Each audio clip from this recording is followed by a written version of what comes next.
kakusina at ito na naman po ang 8-inch ubi cake at saka yung isang tinapay. O diba?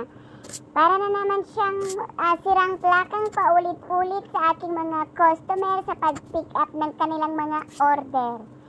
Yun bang sinasabi niyong 10? Malilipat na naman ang 11. Tapos tatawag na naman 12 daw. Tapos sasabihin mong hindi pwede yung 12 kasi nga aalis kang mag-grocery. O diba? Ikaw pa mag-explain ng mabuti sa customer na aalis ka kasi nga wala na talagang itlog. Ubos na. Pero yun, nag-oo na sa 11. Maya-maya naghintay ka na naman sa oras. Wala. O diba? Sila yung nasunod sa oras nila. Kahit na, anong tawag nito? Iniwan ko na lang kahit sinabi ko na sa customer na wag na niyang ipa-pick up talaga, o diba? Sa sobrang inis kasi nga after nga ng tenderan ako, may mga iba-iba po akong gagawin.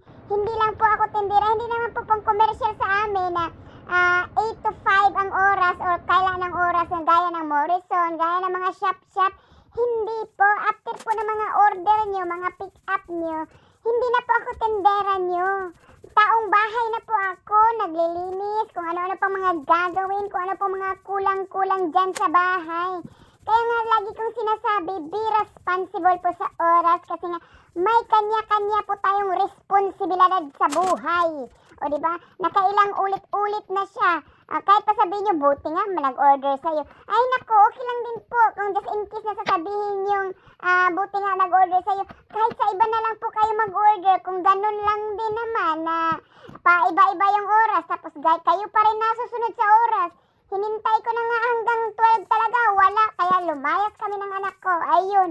Na kung totoosin pala na umano na nag-doorbell ng bahay. 12:35 ba yun? 12:30. O diba? Edis kung sana naghintay pa ako, baka itinapon ko na yung tinapay, sorry Lord. Pero muntika na talagang yung sa inis ng tao maghihintay. Muntikan ko na talagang kung wala pang nung sinabi ko nga lang nung nag-doorbell na kasi nga nasa labas pa kami. 5 minutes. Buti na lang talagang naanuhan ko pa kasi kung hindi, nako.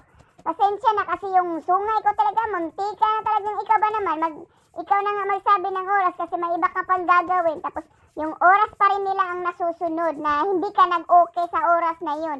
Nag-okay sila sa oras na sinabi mo na aalis ka. O, diba? O, diba? Yun na naman. Yung sungay na naman ni Inday Jennifer, diba? Ganun po. Be responsible tayo sa mga oras natin. Yun lang naman ang inihiling ko sa inyo.